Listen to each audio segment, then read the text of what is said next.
first guest tonight is a best-selling author and an Academy Award-winning filmmaker. His latest film, Fahrenheit 9/11, which won the Cannes Film Festival's prestigious Palme d'Or this year, opens nationwide today. Let's take a look. With everything going wrong, he did what any of us would do. He went on vacation.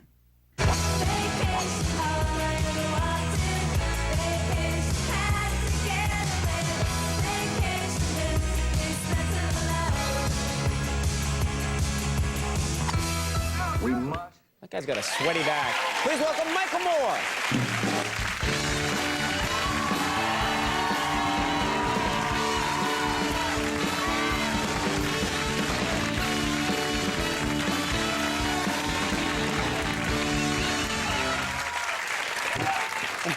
Now, first of all, welcome to the show. We are, as you know, such a part of your work is exposing what's going on behind the scenes. I have to let people know that you just got here. I mean, you just barely made it here. When we were showing the baseball remote, my producer whispered in my ear, he's not here yet. I don't know what we're going to do. You just got here seconds ago. You're out of breath. What the hell happened?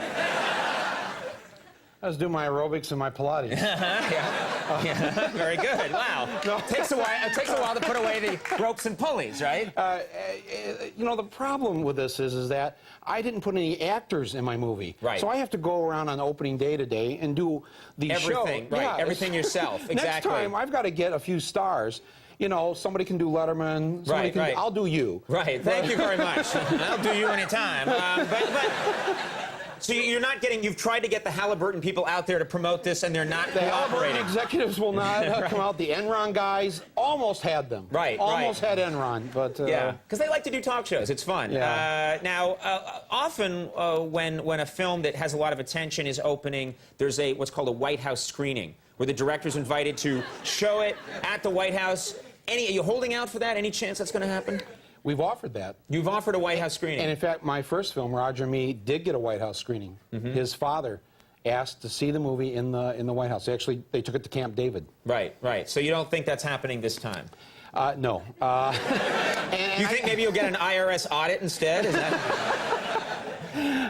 You know, it's weird. You know, I've never been audited. Yeah, that's coming up real soon. Oh, okay. Yeah, right now, they're doing the paperwork right now. No, actually, your lights are going to be turned off when you get home tonight. There's going to be no gas. You're screwed. I decided a long time ago, actually, after Roger and Me, that I should overpay my taxes so that they would just never bother me. And I think the reason I've never had an audit is because if they did audit me, they owe me a lot of money. Oh, that's a good system. I paid too much taxes. Wait, that's a really stupid system. See, I've overpaid for years, so if they ever do audit me, oh yeah, that's bad. But that way they don't bother me, and why would they? Look, I mean, he is actually the star of the movie, and and he has the funniest lines in the movie. I'm the kind of the straight guy in this movie. And he gets to have all the laughs. So. You know. Now, I want to ask you something. This is a serious question. Yeah. You are probably the most polarizing celebrity next to Ryan Seacrest. People love you or they absolutely hate you. And I want to find out what it's like to be you. When you're walking down the street and someone recognizes you, can you tell whether this is someone who's going to high-five you or someone who's going to hit you really hard in the stomach? Sometimes that will happen within the same couple. Right, right. You know, the wife is usually high-fiving, and the husband is having to duck. Right. Well, that's the country we live in. I mean, right. Basically, it is a sort of a 50-50 country. I guess that's the old cliche. And, right. And you know, I'm just out there saying what I believe in and doing my work and presenting my opinion. And it really is just my opinion. Right. I could be right or wrong. I think I'm right. It's my opinion. But the other guy could be right, too. So I think what's great about this country is that everybody gets to express their opinion, and let's have the great debate, and hopefully we'll end up with what's best for the country. Now, everybody has different... Just to put that applause in perspective, they applauded The Seasons about... I think I mentioned it was summer, and that got actually a bigger hand. Yeah.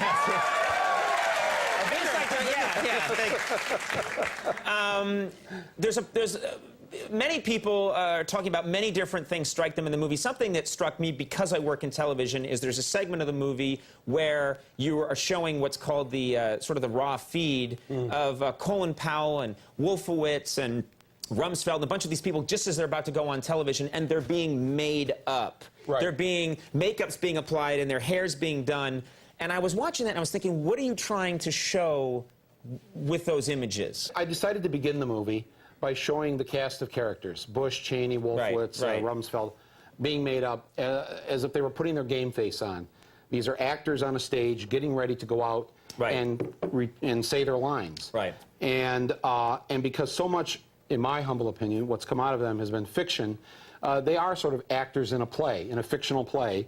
And then at the end of the movie, you see them have the makeup coming off and the earpieces coming out.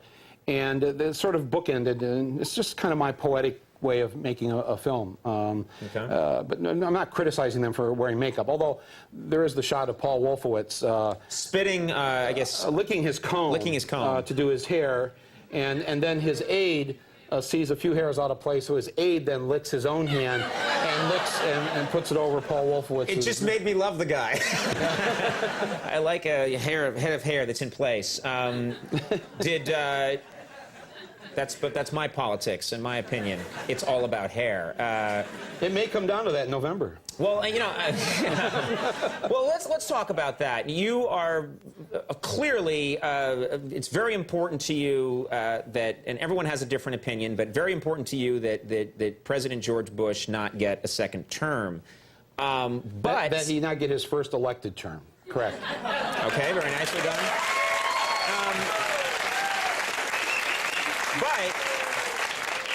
But also, if Kerry becomes president, he first of all voted for this war, and second of all has made it clear that he is going to, finish what a lot of people think needs to be done, which is we can't just leave that country now. Does that bother you? That essentially there's a lot that wouldn't change if Kerry were to be president? I'm legitimately concerned about that, and that's why when you see this film, you'll see that I'm also critical of Democrats who voted for this war, critical of Democrats who voted for the Patriot Act, and I'm very concerned about this. I'm hoping, and I think a lot of people feel this way, are hoping to push Kerry toward a better position on this.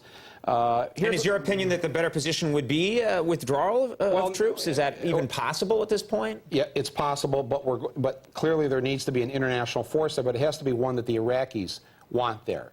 And all factions of the Iraqis have to agree on this. But I think I don't know if all factions of the Iraqis will agree on anything. Well, they have agreed on one thing, and that's killing our soldiers and creating a lot of killing there. Both Sunnis and Shiite even have joined together in some cases to do this. So we're clearly in a bad place there. And I think that what has to be done is we have to have this international force. And, look, greater minds than the one I have are going to have to try and figure this out. As far as Kerry goes, though, this is what I think I do know about him. I don't think he's going to invade countries unless they are attacking us or threatening to truly attack us. In other words, you only send troops into battle unless it's absolutely necessary. That's the only time we should ever risk our kids' lives. These are our young people who go off to war and who join the service. We need to honor them because they're willing to risk their lives to protect us, to defend us, so we can have this way of life. And the agreement that they make with us is that we never send them into harm's way unless it's absolutely necessary. I think most Americans, I just saw the latest poll today, 54% now believe that this wasn't the wisest thing to do. It wasn't certainly in self-defense. You weren't threatened. I wasn't being threatened. And that's the only time, because ultimately, if it was your child, would you give up your child to secure Fallujah? I mean, as crass as that sounds, I think anybody in here, if you ask yourself honestly, could we come and take your child tonight and have your child die to secure Fallujah? Does that make you safer? Does that make me safer? Is the world a better place as a result of it? It is good that Saddam Hussein is gone. Absolutely, everyone agrees with that. But now we need help, and we need to reach out to that world, the greater world community that we sort of turned our backs on. But I'll tell you what, if you travel this world, they love Americans. They really do love us, and as a people.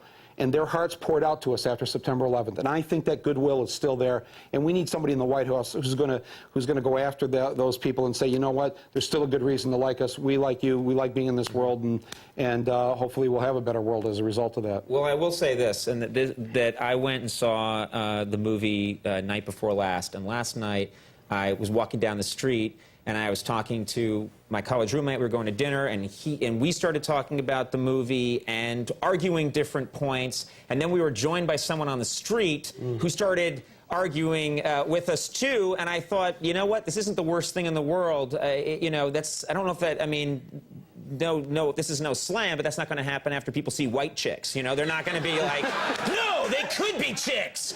They couldn't, dude. You know, and if it gets people hot under the collar or angry and talking, that's not the worst thing in the world. I would say check it out and then have that great debate afterwards. Go out and have it. It's a great. And then see white chicks. And then see white chicks, which is, you know, I guess a funny movie. They're FBI guys and they become white chicks. Yeah, but they're actually black guys, right? Black dudes that become white chicks. Oh. Isn't that what this country's really about? Yeah. All right. Yeah. I gotta go. We are so over time. Fahrenheit 9/11 is in theaters now. Michael Moore, thank you for sharing. I know you're busy. Pat Oswald coming up. We'll take a break. We'll be right back.